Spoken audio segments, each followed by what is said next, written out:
मानव मन जिस चीज की कल्पना कर सकता है और उस पर विश्वास कर सकता है, उसे वह प्राप्त करने में सक्षम है। नेपोलियन हिल का यह कथन बड़ी गहराई से गूंजता है, फिर भी यह उलझन पैदा करने वाला भी है।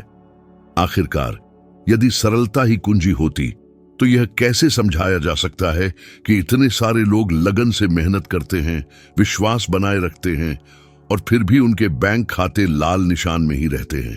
क्या बाइबल के शब्दों और हिल की शिक्षाओं में कोई छिपे हुए रहस्य है, ऐसे रहस्य जिनसे अधिकांश लोग अनजान हैं और जो शायद इस पल आपके अपने घर में ही छिपे हों?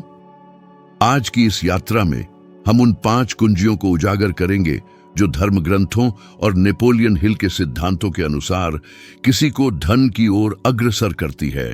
एक ऐसी समृद्धि जो केवल वित्त में ही नहीं बल्कि बुद्धि और आत्मा में भी प्रकट होती है।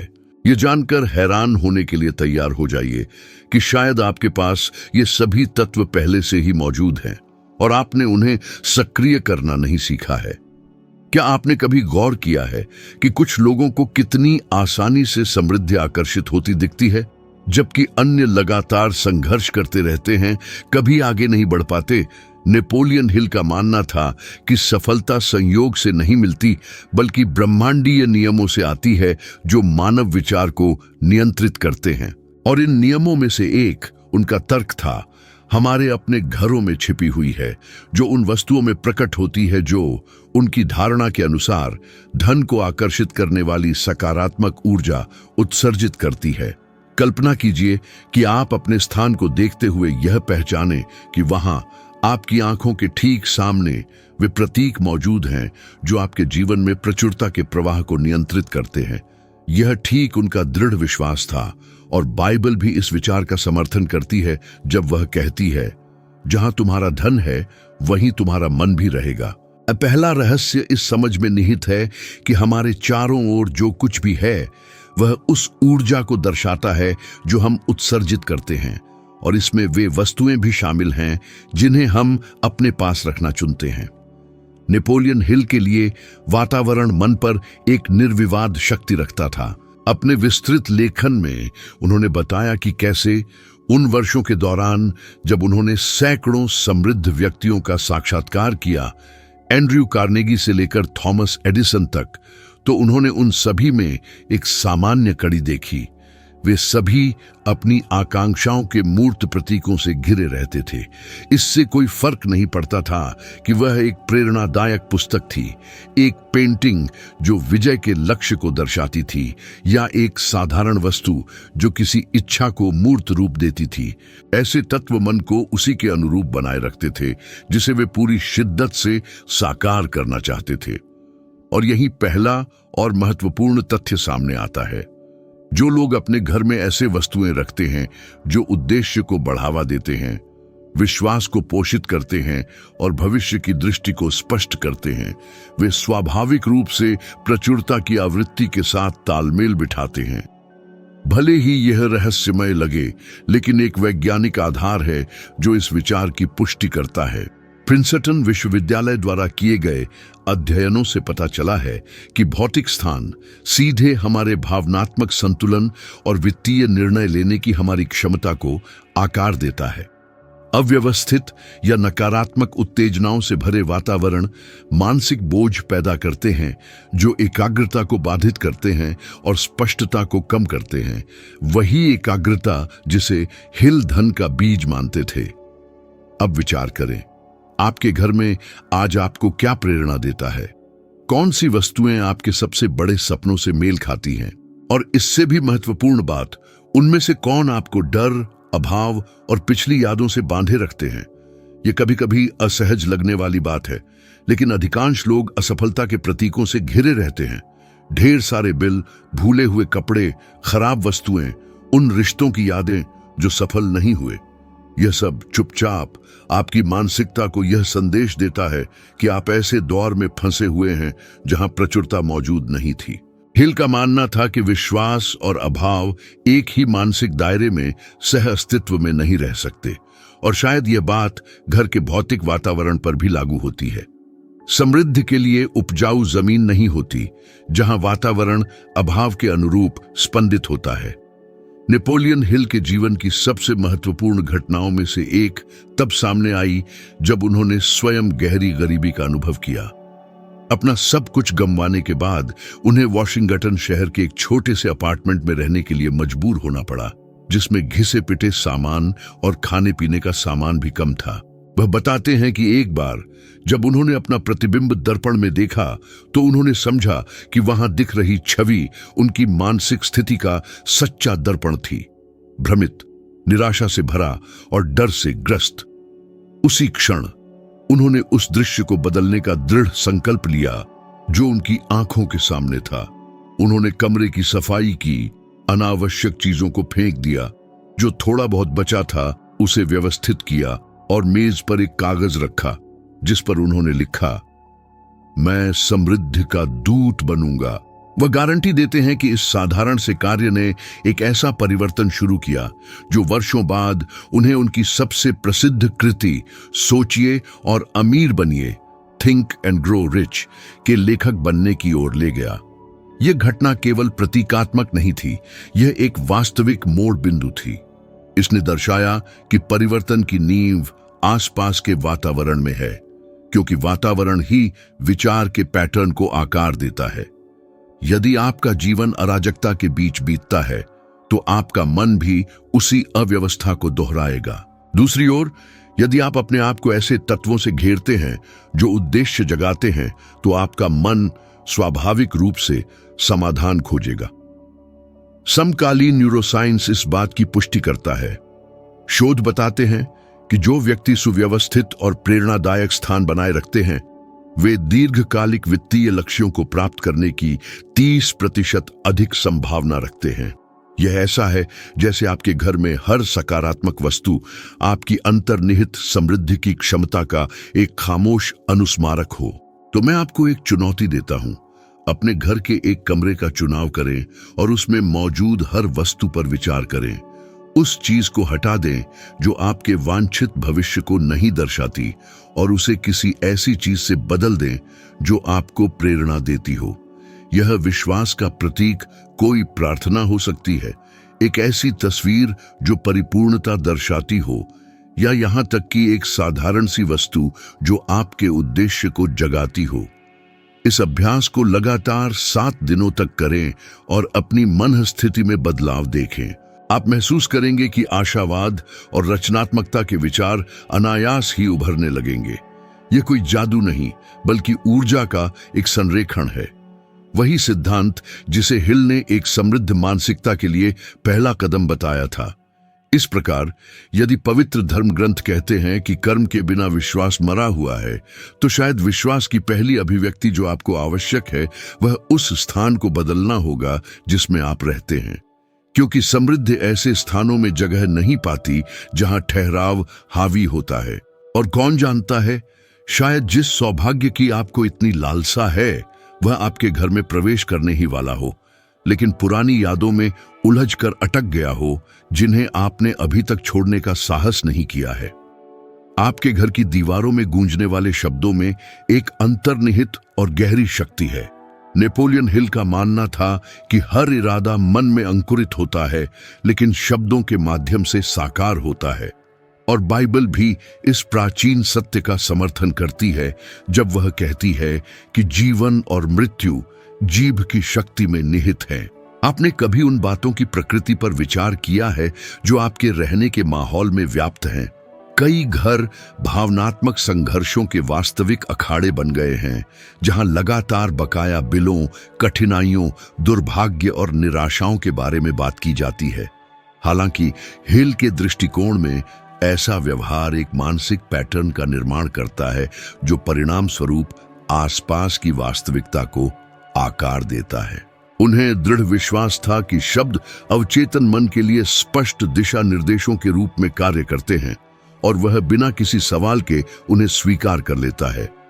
जब एक व्यक्ति यह दोहराता रहता है कि उसके पास पैसा नहीं है, कि कुछ भी उसकी योजना के अनुसार नहीं हो रहा है, कि देश संकट के दौर से गुजर रहा है और सभी अमीर भ्रष्ट हैं, तो वह वास्तव में अपने मन को अभाव के लिए प्रशिक्षित कर रहा है। हिल का कहना था कि वित्तीय अस्तित्व को बदलने का प्रारंभिक चरण व्यक्तिगत शब्दावली में बदलाव में निहित है, और यह सिर्फ भोला आशावाद नहीं है, यह अपने मूल में न्यूरोलॉजिकल विज्ञान है। कैलिफोर्निया विश्वविद्यालय के शोधकर्ताओं ने पाया कि नकारात्मक भाषा मस्तिष्क के एमिग्डा को सक्रिय करती है, जो भय और चिंता की प्रतिक्रियाओं के लिए जिम्मेदार है, जबकि सकारात्मक शब्द प्रीफ्रंटल कॉर्टेक्स में गतिविधि बढ़ाते हैं, जो निर्णय लेने और योजना बनाने से संबंधित क्षेत्र है। दूसरे शब्दों में, आपके घर में आप जो मौखिक अभिव्यक्तियां उपयोग करते हैं, वे शाब्दिक रूप से आपके मस्तिष्क को सफलता या असफलता के लिए गढ़ रही हैं। हिल ने इस वास्तविकता का अनुभव अपने जीवन में किया। प्रारंभिक वर्षों में जब वे सफलता पर लेख लिखने में लगे हुए थे, उन्हें लगातार आलोचनाओं और उपहास का सामना करना पड़ा। सबसे कठिन बाधाओं में से एक तब सामने आई जब लंबे समय की मेहनत और लगन के बाद उसकी पहली पांडुलिपि को अनगिनत संपादकों ने अस्वीकार कर दिया। इस दौरान संदेह उसे भीतर से खाने लगा और वह मन ही मन यह दोहराता रहता कि शायद वह उतना सक्षम नहीं है। एक दिन उसकी छोटी बेटी ने उसे चौंका दिया जब उसने उसे यह कहते सुना, मुझे नहीं लगता कि मैं सफल हो पाऊंगा। बेटी ने पलटकर कहा, पिताजी, क्या आपने ही मुझे यह नहीं सिखाया था कि जो विश्वास करता है वह सफल हो सकता है? इस बात ने उसे जड़वत कर दिया। हिल समझ गए कि वह खुले तौर पर विरोधाभास में थे, दूसरों को विश्वास का पाठ पढ़ा रहे थे पर खुद अनिश्चितता में डूबे थे। उस क्षण से उन्होंने कभी भी दुर्भाग्य के शब्द न बोलने की व्यक्तिगत शपथ ली। उन्होंने अपनी रचना को फिर से लिखा और कई साल बाद वह इतिहास की सबसे बड़ी बेस्ट सेलर में से एक बन गई, जिसकी दुनिया भर में लाखों प्रतियां बिकी। यह घटना एक अत्यंत शक्तिशाली सिद्धांत को उजागर करती है। समृद्धि की कल्पना करना ही काफी नहीं है, उसे शब्दों में व्यक्त करना बेहद जरूरी है। शब्द एक कंपनशील ऊर्जा पैदा करते हैं। घरेलू माहौल में इस कहावत का महत्व और भी बढ़ जाता है, क्योंकि वह माहौल लगातार दोहराई जाने वाली बातों को सोख लेता है। क्या आपने देखा है कि कुछ परिवार हमेशा अभाव की बातें करते रहते हैं और कभी भी इस स्थिति से बाहर नहीं निकल पाते? यह महज एक संयोग नहीं है।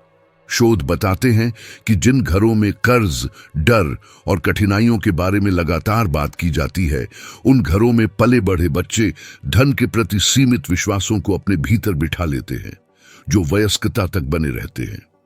तो आपके पारिवारिक माहौल में व्याप्त शब्दों का इतना विशिष्ट सार क्या है? क्या आप अवसरों पर चर्चा करते हैं या सीमाओं की बेड़ियों पर, अटूट विश्वास पर या असफलता के साए पर? हिल का मानना था कि अवचेतन मन अत्यधिक उपजाऊ भूमि के समान है। यदि आप इसमें आशा के शब्द बोते हैं तो समृद्धि के फल मिलेंगे। अगर इसके बजाय आप निराशा के बीज बोते हैं तो गरीबी और अभाव ही हाथ लगेगा। और विचार करने योग्य एक दिलचस्प पहलू है। येल विश्वविद्यालय के शोध के अनुसार जो व्यक्ति रोजाना सकारात्मक प्रतिज्ञान बोलने की आदत डालते हैं, वे आत्मविश्वास और आर्थिक प्रदर्शन में उल्लेखनीय सुधार का अनुभव करते हैं, क्योंकि ऐसी प्रथाएं तनाव कम करती हैं और मानसिक स्पष्टता को बढ़ाती है। क्या होगा अगर आप एक छोटा सा प्रयोग करके देखें? एक सप्ताह तक नकारात्मकता की हर अभिव्यक्ति को शक्ति और संभावना के शब्दों से बदलने के लिए खुद को समर्पित करें। मेरे पास वित्तीय संसाधन नहीं है सोचने के बजाय इसे मैं अधिक प्रचुरता आकर्षित करने के लिए खुद को तैयार कर रहा हूं में बदल दें। जब यह विचार आए कि मेरे लिए कुछ भी काम नहीं कर रहा है, तो इसे मैं इस चुनौती से मूल्यवान सीख प्राप्त कर रहा हूं में बदल दें। इसे खुद को धोखा देने के रूप में नहीं, बल्कि ऐसे व्यक्ति के रूप में करें जो अपनी नियति की बागडोर खुद संभालता है। नेपोलियन हिल ने इस अभ्यास को जागरूक आत्म सुझाव कहा। इसे सफलता के लिए आवश्यक रणनीतियों में से एक के रूप में उजागर किया, जो एंड्रयू कार्नेगी से सीधे सीखी गई थी।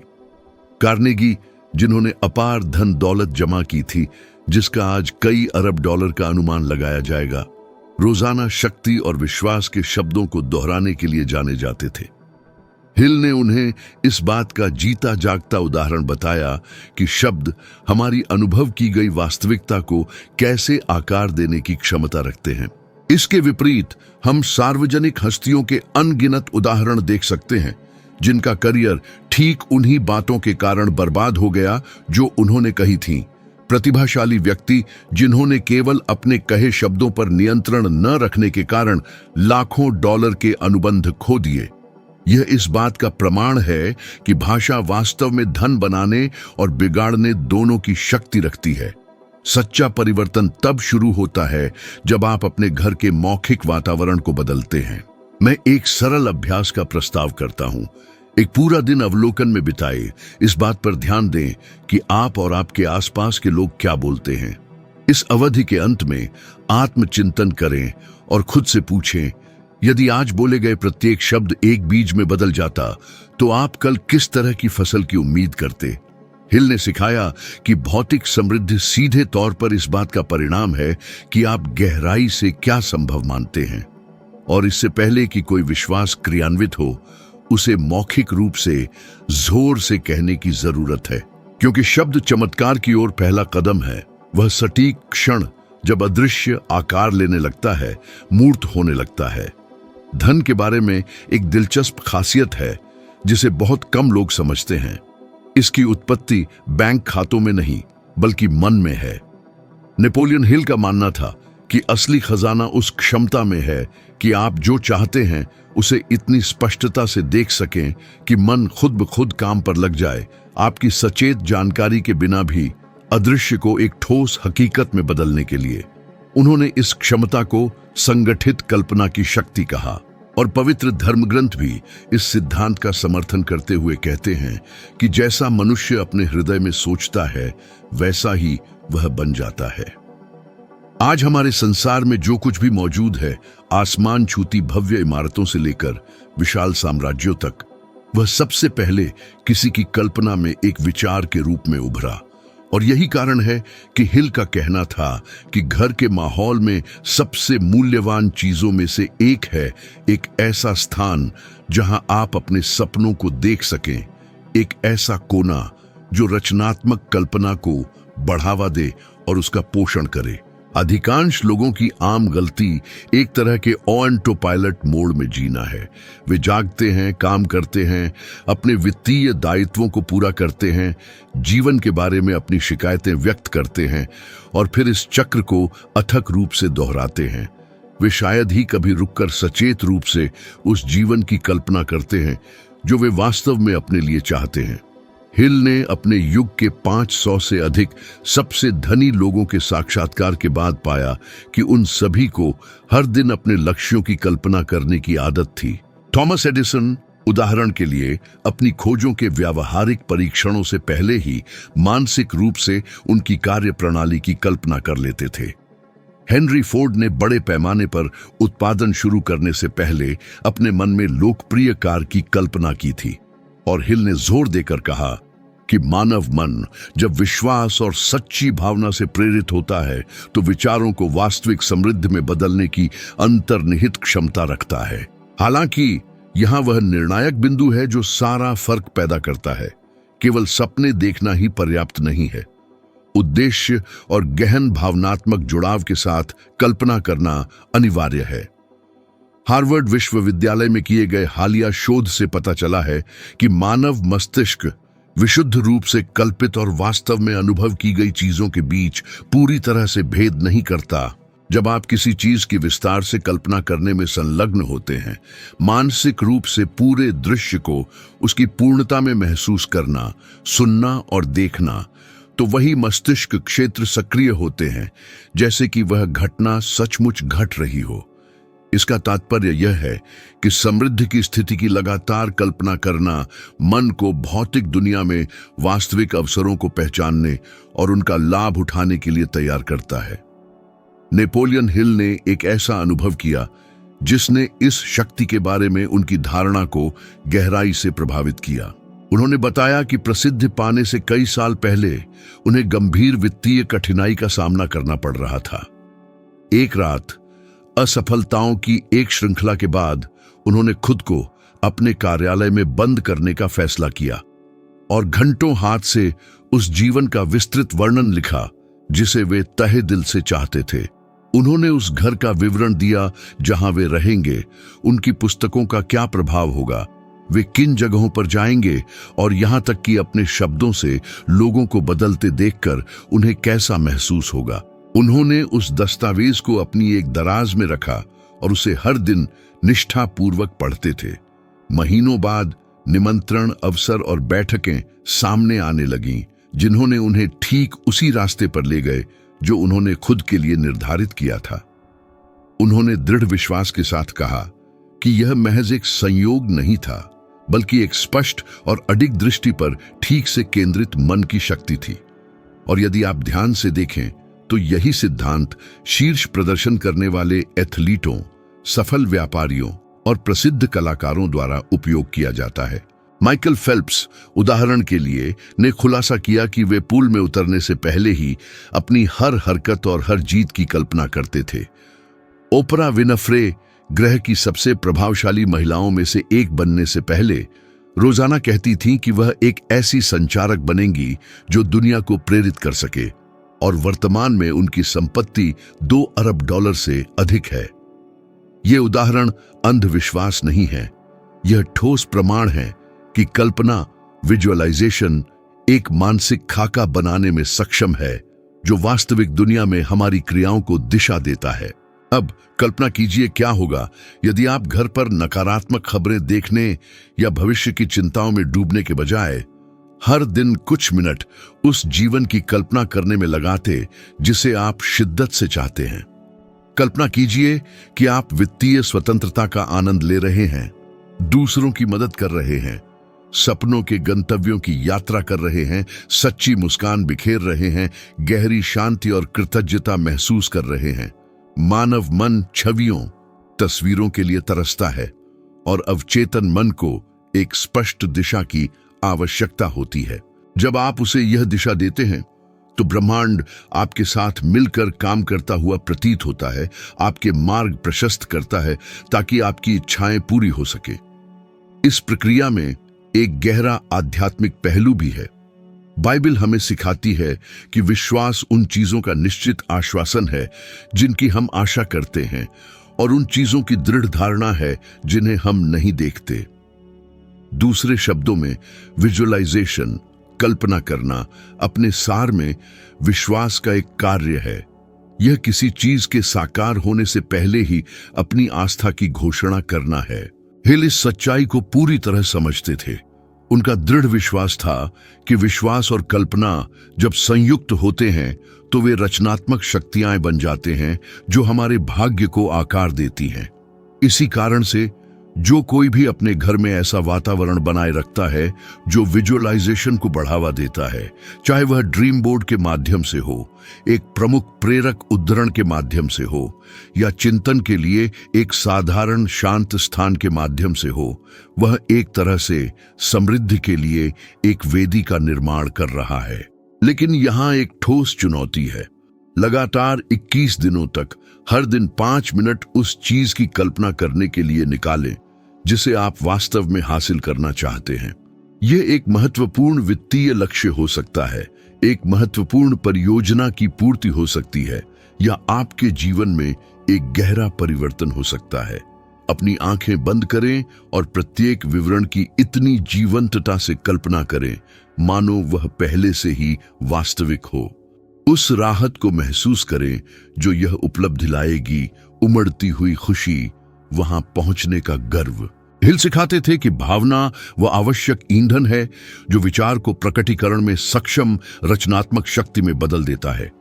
इसे लगातार अभ्यास करें और देखें कि आपका मन कैसे ऐसे रास्ते और समाधानों की पहचान करना शुरू कर देगा जहां पहले केवल दुर्गम बाधाएं ही दिखती थीं। जो लोग आर्थिक रूप से समृद्ध होते हैं और जो केवल सपनों की दुनिया में रहते हैं, उनके बीच का मौलिक अंतर बहुत सरल है। जो धन प्राप्त करते हैं, उन्होंने अदृश्य को ठोस कार्यों में बदलना सीख लिया है। और यह सब मन में, घर के माहौल में और उस जीवन की कल्पना करने की दैनिक आदत में शुरू होता है जिसे कोई चाहता है, उस हद तक जहां वास्तविकता के पास विचार की शक्ति के अनुरूप ढलने के अलावा कोई विकल्प नहीं बचता। नेपोलियन हिल ने कहा था कि धन का सबसे बड़ा शत्रु अवसरों की कमी नहीं बल्कि भय है। कुछ नया करने का डर, नुकसान उठाने का डर, न्याय या आलोचना किए जाने का डर। और बाइबल इस सिद्धांत की पुष्टि करती है जब वह कहती है कि मनुष्य जिस बात से डरता है वही उसके साथ होती है। दूसरे शब्दों में, भय को विपरीत विश्वास के एक रूप के रूप में व्याख्या किया जा सकता है। विफलता में इतनी शक्तिशाली आस्था कि अंत में यह एक आत्मपूर्ति भविष्यवाणी में बदल जाती है। यह देखना दिलचस्प है कि कैसे कई लोग, हालांकि वे विपरीत बात कहते हैं, वास्तव में पैसे के प्रति एक अवचेतन डर रखते हैं। वे इसे कमाने और फिर खोने से डरते हैं, निवेश करने और गलतियां करने से डरते हैं, समृद्ध होने से डरते हैं और परिणाम स्वरूप आलोचना का निशाना बनने से डरते हैं। यह भय कमी का एक अदृश्य चक्र पैदा करता है, एक मानसिक पैटर्न जो प्रचुरता की पूर्ण अभिव्यक्ति को रोकता है। हिल ने बताया कि भय एक शांत शक्ति है, लेकिन इसका विनाशकारी प्रभाव हो सकता है। उन्होंने इसे सपनों का गुप्त हत्यारा बताया। अपने व्यापक शोध में उन्होंने पाया कि सबसे धनी और सफल लोगों में एक सामान्य विशेषता थी। वे भय से रहित नहीं थे, बल्कि उनमें भय के बावजूद कार्य करने की क्षमता थी। एंड्रयू कार्नेगी, जो अपने युग के सबसे धनी व्यक्तियों में से एक थे, ने हिल को सिखाया कि सच्ची हिम्मत भय की अनुपस्थिति में नहीं होती, बल्कि इस भावना पर महारत हासिल करने में होती है। और जब हम बाइबल के सिद्धांतों की जांच करते हैं तो यही विचार बार बार उभरता है। प्रेरित पौलुस ने घोषणा की कि परमेश्वर ने हमें कायरता की आत्मा नहीं दी, बल्कि शक्ति, प्रेम और मानसिक संतुलन की आत्मा दी है। इसलिए भय आत्मा में निहित भावना नहीं है, यह एक मानसिक निर्माण है जिसकी उत्पत्ति संदेह से होती है और यह विश्वास की कमी से पोषित होता है। हिल ने अपने जीवन के एक महत्वपूर्ण प्रकरण में इस संघर्ष का गहन अनुभव किया। महामंदी के दौरान, जब संयुक्त राज्य अमेरिका अपने इतिहास के सबसे गंभीर आर्थिक संकटों में से एक में डूब गया, तो उन्होंने अपनी लगभग हर चीज खो दी। वह उस बिंदु पर पहुंच गए जहां उनके पास अपने परिवार का भरण पोषण करने के लिए संसाधनों की कमी थी, और परिणाम स्वरूप उन्होंने अपने द्वारा लिए गए हर निर्णय के लिए खुद को दोषी ठहराना शुरू कर दिया।